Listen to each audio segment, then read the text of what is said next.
messieurs, dames, bonjour chers téléspectateurs. Merci de nous retrouver encore sur la RTV Africa dans notre émission Diaspora TV Show. Aujourd'hui, chers téléspectateurs, nous vous amenons ici un invité de taille, un invité très important dans la communauté, un invité qui va nous parler des besoins de la communauté et ce qui se fait dans la communauté. Aujourd'hui, nous avons l'honneur de recevoir ici sur le plateau Monsieur Alphonse Talon, qui est un dirigeant très important dans l'association des catholiques du Sénégalais d'Amérique. Monsieur Alphonse, bonjour. Bonjour Ben. Merci d'avoir répondu à notre invitation. Tout d'abord, qui est Alphonse Talon? Alphonse Talon, quelqu'un de très important. Alphonse Talon est né à Ziguinchor, où il a fait son cycle primaire. Ensuite, il a suivi son papa qui a été affecté à Kaolack, où il a fait tout son second cycle, de la 6e à la terminale. Et enfin, il a terminé à Dakar, à l'université de Dakar, au département d'anglais. Et après ses diplômes, a enseigné une quinzaine d'années dans une institution privée catholique du Sénégal avant de se retrouver ici aux États-Unis, toujours dans l'enseignement, où j'enseigne, bon, je ne suis plus dans les classes, j'ai enseigné dans une école publique, une école d'immersion française. Donc j'ai été enseignant là-bas, coordonnateur du programme du français, et présentement je suis le coordonnateur du programme du baccalauréat international dans ce même établissement qu'on appelle Maya Angelou French Immersion School. On veut être une école du baccalauréat international. Nous sommes dans le processus et je suis chargé de coordonner le processus de la demande d'application jusqu'à l'autorisation que nous n'avons pas encore, mais que nous espérons avoir d'ici la fin de l'année. Voilà en quelques mots qui est Alphonse Talon. Bien. Donc vous vous retrouvez aux États-Unis. Vous croisez le chemin de beaucoup de compatriotes, vous rencontrez, vous faites de nouvelles connaissances. Et du coup, vous tombez sur cette communauté sénégalienne et vous vous positionnez. Aujourd'hui, vous avez une position de leader. Vous êtes un dirigeant, vous êtes président de cette association qui est SCA. Qu'est-ce que c'est que SCA? SCA, c'est l'association sénégalaise des catholiques d'Amérique, le Senegalese Catholic Association of America. Donc l'association des catholiques sénégalais d'Amérique, voilà. Donc quand je suis arrivé ici, bon, vous savez, quand on arrive dans ce pays, on est tellement pris, il faut d'abord se retrouver soi-même. Absolument. Se retrouver soi-même, c'est-à-dire s'adapter, se légaliser entre guillemets. Donc tout ça, et un jour, une soirée encore de la SCAA, ici même, pas très loin d'ici, à Silver Spring,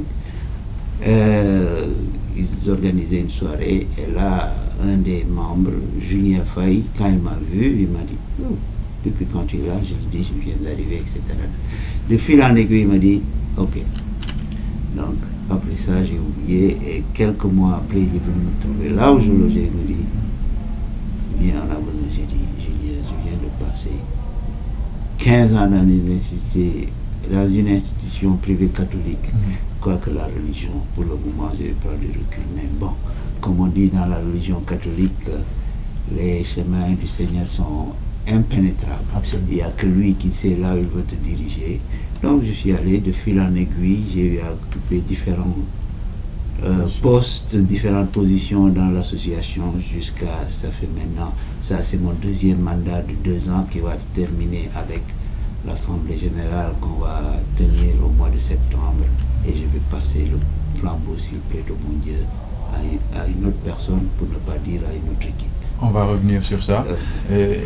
La SCAA, les gens n'arrivent pas à faire cette relation entre le sigle, qui est un sigle anglais, je crois, Oui. SCAA, Oui. et l'association des catholiques. Souvent, on dit l'association des catholiques et on a tendance à croire que c'est deux entités différentes. Non, il y a une seule association. Mhm. C'est l'association des catholiques sénégalais d'Amérique. Mhm. On a tendance à utiliser le sigle anglais Mhm.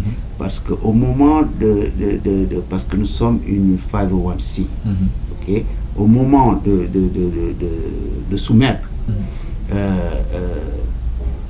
la demande, Mhm. on a tout fait en anglais. Mhm. Donc c'est pour cela qu'on dit SCAA.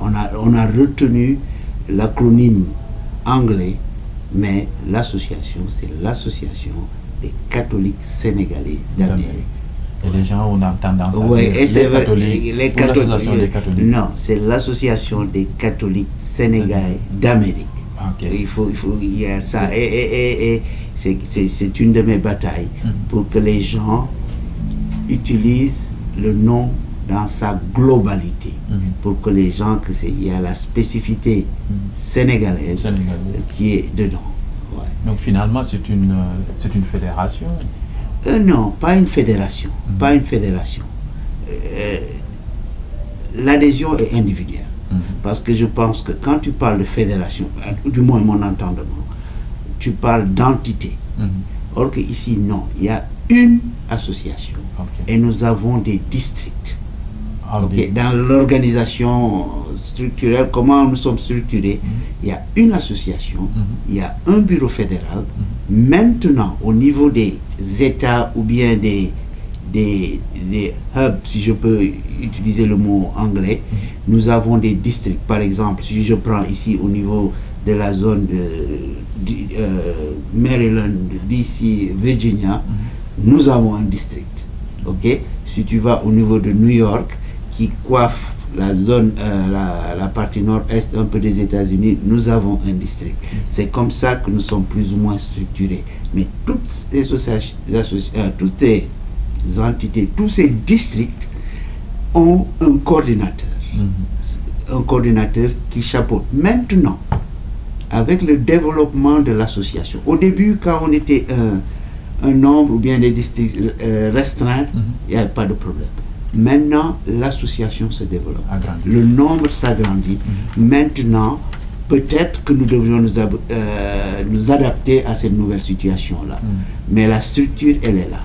Il y a le bureau fédéral et dans chaque district, il y a un coordinateur qui est responsable. Maintenant, libre à eux, au niveau des districts, de s'organiser comme ils veulent. Ils peuvent, à leur niveau, créer un bureau pour gérer l'association à ce niveau-là. Mais la personne clé au niveau des districts, c'est le coordinateur. Ouais. Et ils sont de facto membres du bureau fédéral. Ok.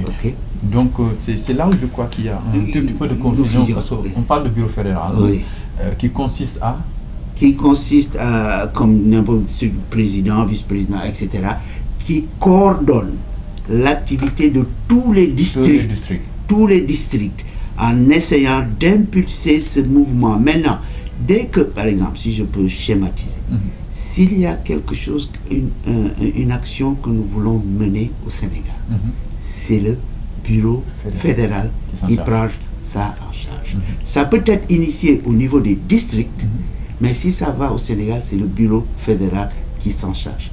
On trouve le moyen de par exemple, je vous dis, on vient d'envoyer presque un conteneur de paires de chaussures au Sénégal.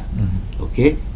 C'est le district de New York qui l'a initié à travers un de nos membres. Il en a parlé au district, le district est venu, on s'est occupé, le district s'est chargé de la logistique pour l'envoyer et c'est parti. Donc voilà comment nous fonctionnons. Il ne faut pas qu'il y ait d'erreur, il y a une association. Et je dois souligner un petit détail. Nous n'avons pas la prétention, je crois que dans toute œuvre humaine, il faut être humble. Nous n'avons pas la prétention de dire que tous les catholiques sénégalais sont dans l'association.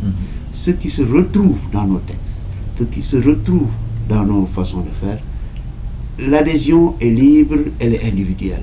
Tu viens, tu payes ta carte, tu payes ta cotisation annuelle et nous attendons du membre qu'il soit actif au niveau de sa base. Donc voilà.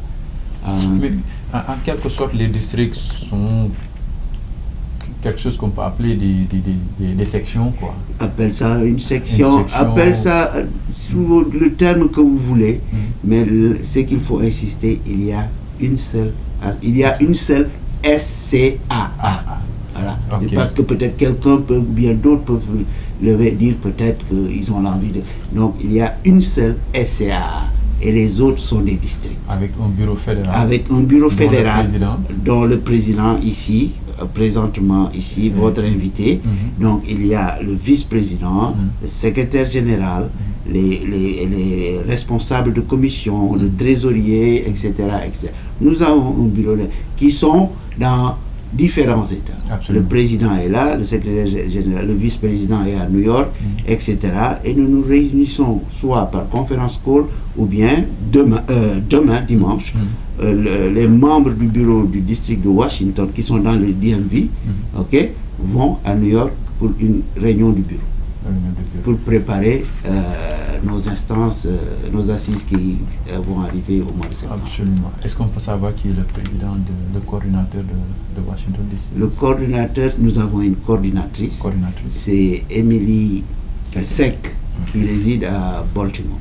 Absolument. C'était très important de comprendre la structure, la fonctionnalité.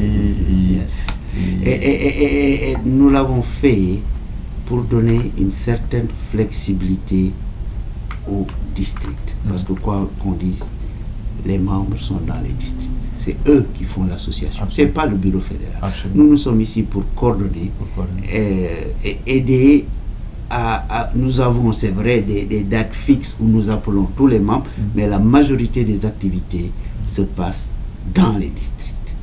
Absolument. Et les districts, pour donner un peu plus, se réunissent une fois par mois. Une fois par mois. Le bureau fédéral peut se réunir par conférence call. Nous essayons de nous réunir au moins tous les 3 mois pour essayer de voir qu'est-ce qui se passe, donner notre point, parce que nous devons nous assurer que nous vivons aux États-Unis. Nous suivons tout ce que la loi américaine nous demande de faire. Donc nous devons veiller avec notre statut de 501c, nous avons des devoirs comme nous avons des responsabilités. Absolument. Donc nous devons veiller pour nous assurer que les districts restent dans ce schéma-là. Ça peut paraître quelquefois contraignant, mais je crois que dans toute organisation, il y a un certain degré de responsabilité qui est assigné au bureau et on doit veiller à ça. Absolument, on doit veiller à ça. Et cela nous ramène à la question suivante qui consiste à demander les domaines d'activité de l'association précisément dit. Ok, donc comme on dit, nous sommes une association catholique. Donc nous sommes aux États-Unis, nous sommes catholiques. Donc vous voyez déjà les niveaux de nos responsabilités. Faire en sorte que l'association se soumet à la législation. Suivre les directives de l'Église catholique. Il y a une Église catholique. Que tu sois en Chine, que tu sois aux États-Unis, que tu sois au Sénégal, il y a une Église catholique. Faire en sorte que nous soyons catholiques jusqu'au bout des doigts. Donc être catholique, il y a des demandes, il y a des exigences. Ok, c'est ça d'abord. Mais nous sommes Sénégalais. Okay. Nous sommes Sénégalais composés de divers groupes ethniques. Chaque groupe avec sa sensibilité. Absolument. Donc nous essayons de vivre notre foi en mettant en exergue ces sensibilités-là. Okay? Voilà.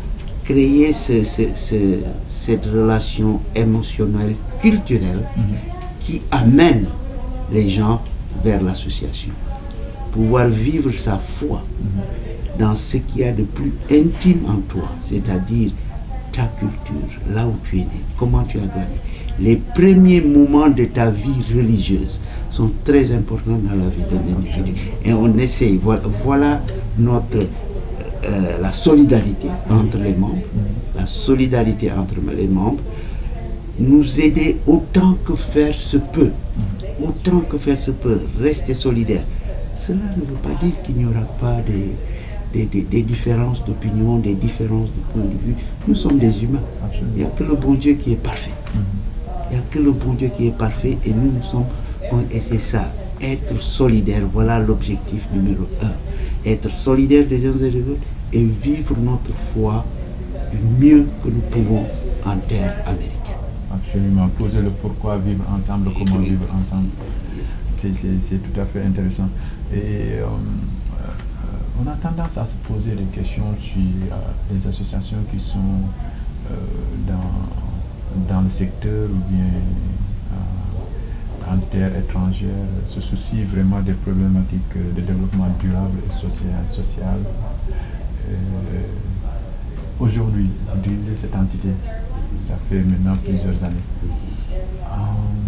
Quelles sont les problématiques, que ce soit dans le domaine du développement durable, que ce soit dans le domaine dans le domaine social? Quels sont vos projets? Quelles ont été vos réalisations par rapport à ça? D'abord, quand on parle de développement durable, pour qui et pourquoi? Non. Pour qui et pourquoi? Développement durable, d'abord pour l'individu. Absolument. Ok? D'abord, et développement durable dans toute la dimension de l'individu. Dimension morale, dimension spirituelle, ok? Dimension morale, dimension financière, donc développement de l'individu d'abord. Donc il faut que l'individu, dans son identité propre, qui il est d'abord, se sente bien, sente que quelle que soit la dimension qu'on touche, il s'y retrouve. Okay?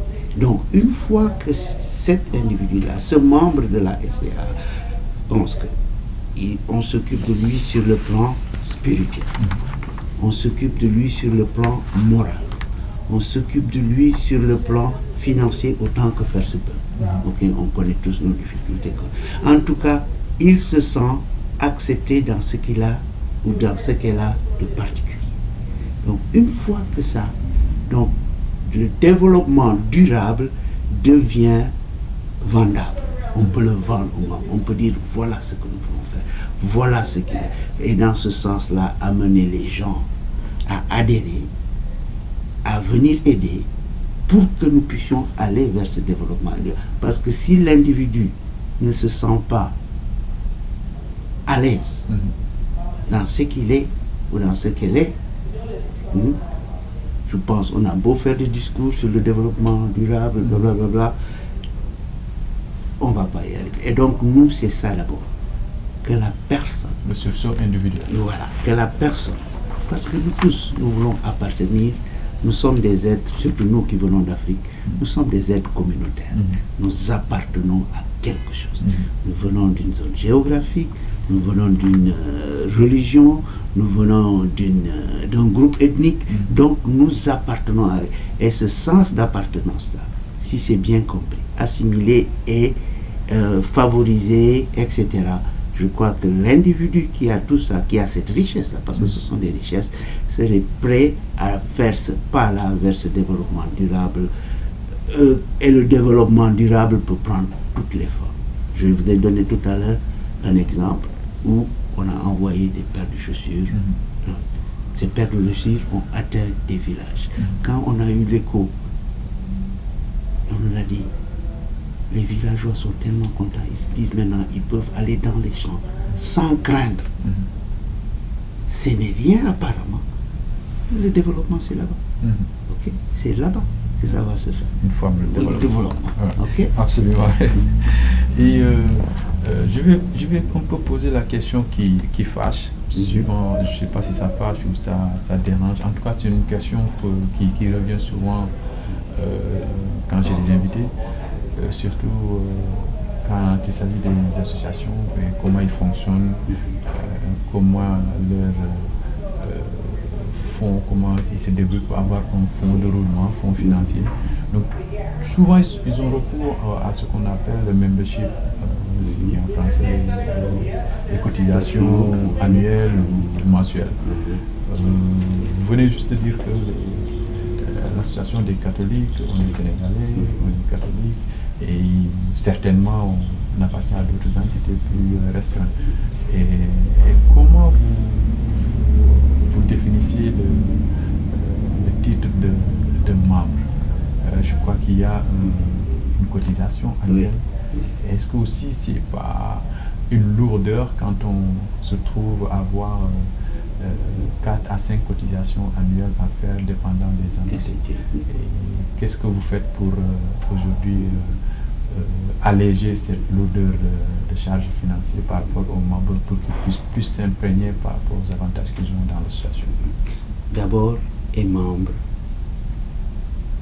tout catholique, tout individu sénégalais qui confesse sa foi catholique. Donc, il est membre de facto. Okay? Mais comme toute organisation, elle doit vivre. Okay? Elle doit fonctionner, etc. Donc, je répète ça. Tous les catholiques sont membres de facto. Okay? Mais, toi, chez toi, dans ta maison, il y a un minimum de règles. Absolument. Que n'importe qui vient là-bas doit respecter. Et c'est la même chose dans toutes les structures. Nous avons, j'ai dit encore, tous les catholiques qui vivent aux États-Unis sont membres. Il faut que nous fonctionnons, donc nous avons instauré une carte de membre et des cotisations annuelles. Okay? Nous l'avons amené au maximum. C'était très élevé avant. Nous nous sommes rendus compte que les gens n'achetaient pas. Nous l'avons ramené. Ok, la carte de membre coûte $10. Et tu l'achètes une fois pour tout. Ok, c'est la cotisation annuelle qui est de $50 que nous demandons aux membres pour nous permettre. Mais ce ne sont pas seulement nos ressources, nous essayons de les varier. Donc nous avons ce week-end qui vient, où nous allons avoir le Party Fundraiser. Comme aussi les districts peuvent organiser pour avoir leurs propres ressources financières et mener leurs activités. Ok? Donc, nous avons fait ces cartes de membres-là pour avoir deux choses. Pour savoir qui cotise et pour savoir exactement quels sont concrètement le nombre. Parce que c'est différent. Parce que c'est là maintenant où l'Assemblée générale va rentrer. On ne peut pas élire quelqu'un qui n'a pas une carte de membre. Et qui n'est pas à jour de ses cotisations. Bon, jour de ces cotisations, on peut tolérer. Parce que les situations sont différentes. Tu vois? Mais au moins, la carte de membre qui est pour $10 et pour la vie. Ok? Donc, tu vas pas. Bon, peut-être, je ne vais pas dire pour la vie parce qu'on ne sait pas ce qui va se passer demain. Comme on dit, demain c'est pour le bon Dieu. Ouais, c'est lui seul qui sait ce que demain sera fait. Ok? Mais au moins ça. Et ça, avoir la carte de membre, être à jour, on peut t'élire dans les fonctions. Ça, je crois que c'est toutes les structures. Tu ne vas pas élire quelqu'un qui vient aujourd'hui, qui n'a jamais milité, qui est catholique, qui confesse sa foi. Hein? Mais je vais être ça. Au moins, et une vie intérieure de l'association. Connais un peu l'association. Va visiter les textes, lis les textes, mais au moins qu'à la base, quelqu'un peut certifier, oh, il est membre, il vient, c'est peut-être que... Voilà ce qui est important. Si tu viens militer à la base, c'est-à-dire au niveau des districts, on va faire en sorte au moins que tu achètes ta carte, que tu payes tes cotisations. Et cela dure depuis la création de cette association? Au début, bon, et encore une fois, je dis, une association, la nôtre, je ne sais pas les autres, la nôtre, il y a un début. Et tu grandis. En grandissant, tu fais des erreurs. Il y a des manquements, il y a des trucs. Et comme vous grandissez, vous rectifiez et vous affinez ce qui n'avait pas bien marché, vous amenez de nouvelles choses, etc. La carte de membre, on l'a commencé peut-être il y a 4 ans. Il y a 4 ans. Et l'association a existé depuis combien de temps? Depuis, je crois, 98. Donc, c'est normal. Le développement d'une structure, dépend des membres. Chacun apporte sa richesse. Okay? Comme on dit encore dans la Bible, il y a beaucoup à faire, mais il y a peu d'ouvriers pour le faire. Okay? Mais chacun, et c'est ce que je le dis, chacun a une richesse à apporter dans une association, particulièrement dans l'association catholique. Absolument. Avant de poser une question qui consiste... Je ne sais pas si j'ai répondu à la question. Absolument, absolument. Si c'est la question qui fâche. Absolument. Non, parce qu'il y a différentes... différentes approches par rapport aux associations et autres. Donc je crois que vous avez répondu tout à fait à la question. Maintenant, la question que je voudrais poser précisément, vous m'avez donné un tout petit peu des succès, des projets que vous avez menés par rapport à un district qui a envoyé des chaussures. Est-ce que de manière très bref, vous pouvez nous donner quelques réalisations ou quelques obstacles qui font que... Nous avons beaucoup fait de dons. En son temps, je me rappelle, on a fait des dons au niveau de la pouponnière de Médina. On a eu à sponsoriser un moment le tournoi de basket de Saint-Michel. On a donné quelque chose pour participer, pas nous seuls, pour participer au du tournoi de basket. Et en parlant de pouponnière, vous avez mené un fundraising, une activité de et c'est pas fini, Okay. C'est en train de qui. Donc il y a de petites choses comme ça. Nous avons actuellement, vous savez qu'il y a un grand projet qui est la construction de l'église de Grand Yoff. Ok? Saint-Paul de Grand Yoff. Donc c'est un grand projet, c'est immense. Nous sommes en train de mener des gestes simples. Encore des actions insignifiantes. Mais au moins, c'est ça.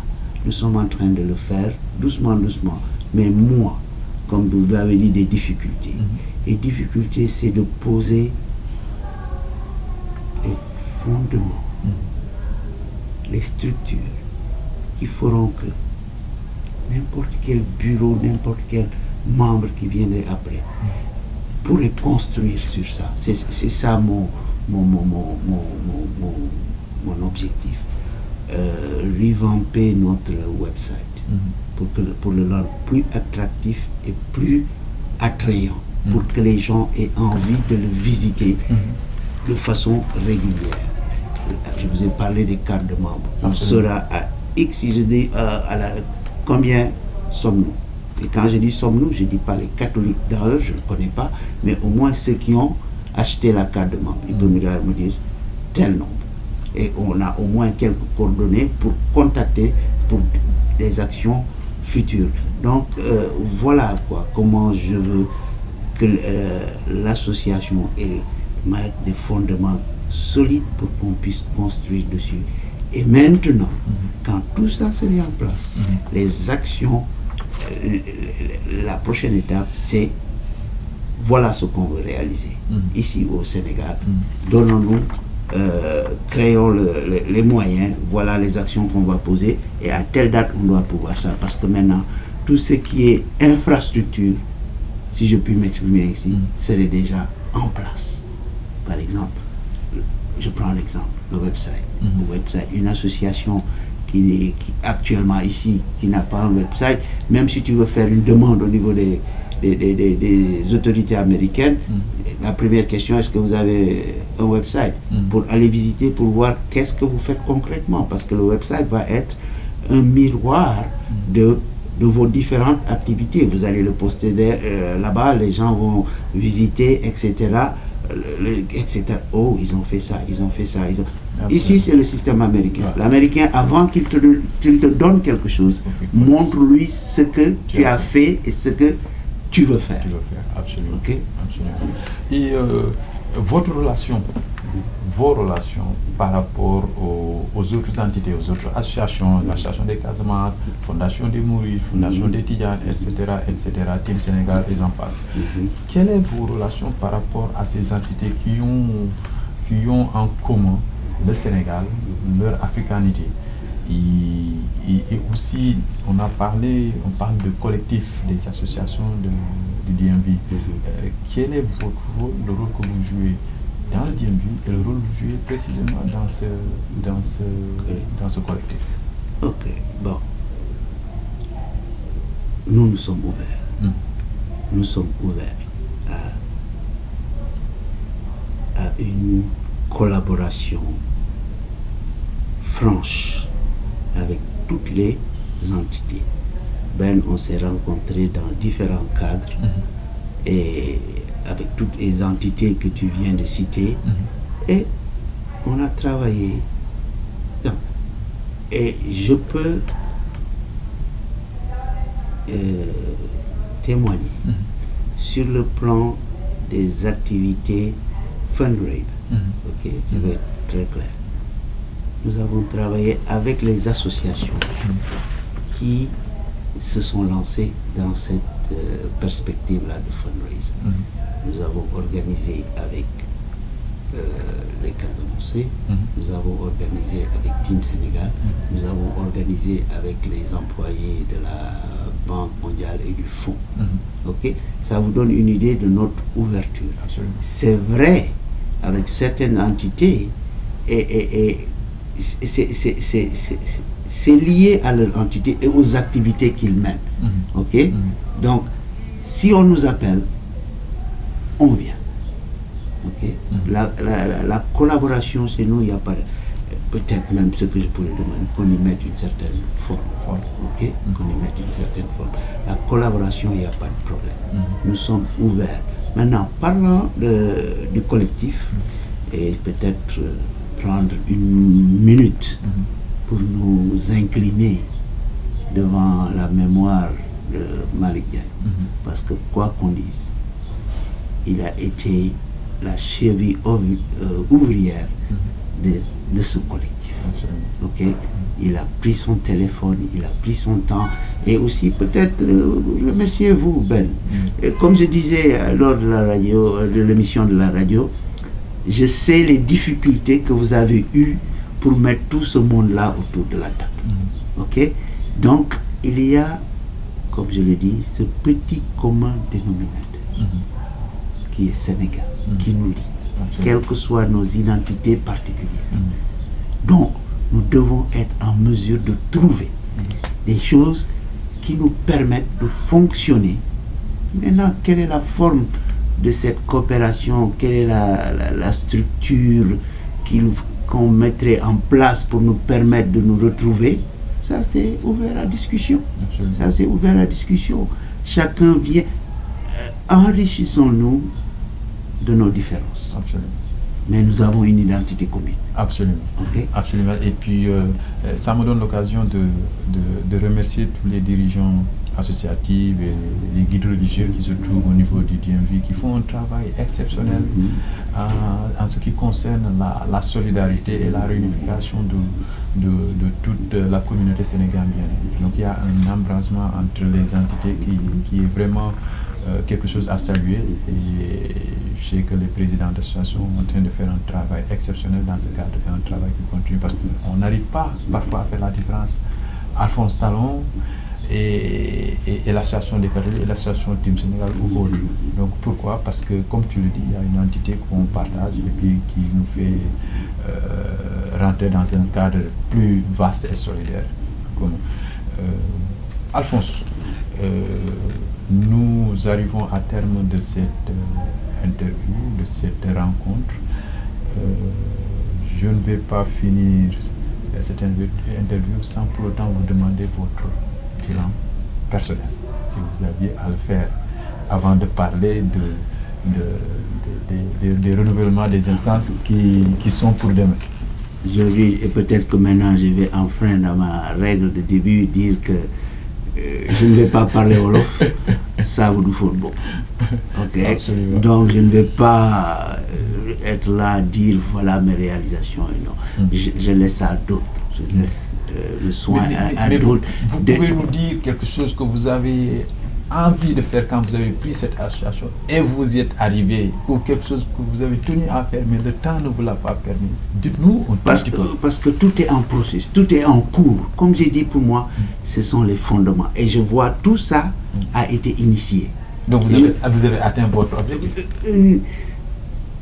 Pour moi, l'objectif d'une association, c'est un processus qui est en cours et qui marche. Tant que le processus marche, peut-être, je pourrais dire que j'ai atteint quelque chose. Mais comme je dis, ça a beaucoup de fautes. Laissons aux autres, comme vous, par exemple, les membres de l'association, porter ce jugement de valeur-là sur les actions que pas Alphonse Talon a menées, mais que le bureau a menées. Tu vois, ce n'est pas Alphonse qui a tout fait, c'est le bureau qui a impulsé quelque chose. Maintenant, au niveau de la base, est-ce que ça se fait? Est-ce que ça se passe bien? Est-ce que les membres se retrouvent et pensent qu'on répond à ce qu'ils attendent de l'association? Je crois que c'est à eux de répondre à cette question. Je crois que votre modestie a plus de ce n'est pas une question. Je crois que laissons aux autres, comme vous qui êtes des témoins. Par exemple, Ben, vous êtes en train de faire quelque chose. Tu me permets d'ouvrir cette parenthèse. En tant que vous avez instauré l'émission radio DMV, le RTV Africa. Ce sont de petits pas. Ok, mais les effets, les échos au niveau de la DMV sont extraordinaires. Aujourd'hui, vous avez créé un lien entre les Sénégalais, quel qu'ils soient militants, membres d'une association ou pas. Ok, ils sont là, ils vous écoutent. Peut-être qu'ils ne prennent pas le téléphone ou bien venir à une émission télévisuelle, mais ils vous écoutent. Vous avez créé ça. Donc, je crois que c'est un problème. Est-ce que la SAA y participe? Dans notre modestie, si on nous appelle, si on nous invite comme vous avez fait aujourd'hui, nous allons répondre présent. Absolument. Ok. Absolument. Donc pour un bilan, je laisse aux autres le soin de le faire. Merci. J'espère que vous allez nous inviter lors des renouvellements des instances. Oh, bien sûr. Le lieu. Ok. Le lieu. Comment ça va se passer? Etc. C'est vrai. Donc nous allons avoir notre week-end le plus important de la SAA. De l'Association des Sénégalais catholiques d'Amérique. Ça va se passer le 3 et le 4 septembre à Laurel, Myers Road, ça s'appelle le Friendship Center à Laurel, et c'est structuré de la sorte. Le moment le plus fort de ce week-end, ça va être la messe. La messe aura lieu le dimanche avant le pique-nique. C'est ça, nous, notre moment fort de notre religion, c'est la messe, où nous célébrons le Dieu Tout-Puissant, où nous célébrons l'Eucharistie, comme on l'appelle. Absolument. Donc, c'est ça le moment. Ça va être dimanche. Et le samedi, le 3, nous allons avoir une assemblée générale de renouvellement des instances dirigeantes. Ok, ça va se passer au Friendship Center de Laurel, Myers Road, 5022C. Donc, nous allons avoir l'assemblée générale, l'heure qu'on a eu, on va commencer de 13h à 18h. 13h à 18h. Donc, vous donnez rendez-vous à toute la communauté, à tous les membres, à ceux qui viennent des autres États, d'être là-bas. Donc, ça, c'est le temps nominal qu'on a mis. Bon, les circonstances. L'utile à l'agréable. Et dans la soirée, à partir de 20h, nous allons avoir un party fundraiser. C'est comme ça, pour répondre à une question, comment nous générons nos fonds. Absolument. Chaque fois que nous avons cette assemblée générale, nous organisons quelque chose avec un fundraiser qui, en plus des cotisations, nous donne une petite latitude financière pour pouvoir mener certaines choses, en insistant que les districts ont leurs propres fonds, mènent leurs propres activités. Absolument. Donc je disais, samedi c'est ça, dimanche nous avons la messe, et après la messe nous avons notre pique-nique annuel où la communauté sénégalaise est invitée. Intéressant. Votre dernier mot, votre dernier appel à la communauté? Encore une fois, d'abord, merci à Ben et à ton équipe, les personnes qui sont derrière, qu'on ne voit pas toujours, mais qui font un travail extraordinaire. Donc voilà, nous sommes là, la SAA est là, nous sommes prêts à collaborer avec tout le monde, nous sommes prêts à travailler avec tout le monde. Tout ce que nous demandons, une petite forme, qu'on y mette la forme, peut-être même terminer par le collectif. Quelle structure le collectif va prendre? Informel, formel, tout ça c'est la discussion. Donc encore une fois, merci de m'avoir invité, et au nom de tous les membres de la SAA, merci à RTV Africa. RTV Africa. Le plaisir est pour nous. Et puis, je crois qu'il y a une conférence religieuse qui est en train de se dessiner. Peut-être que ça sera l'occasion que vous preniez part à cette conférence religieuse. Affaire à suivre. Merci et il n'y a pas de problème. Téléspectateurs, mesdames et messieurs, merci de nous avoir suivis sur la RTV Africa. C'était votre émission African Diaspora TV Show avec M. Alphonse Talon. Nous vous donnons rendez-vous pour un autre numéro. Merci et bon week-end.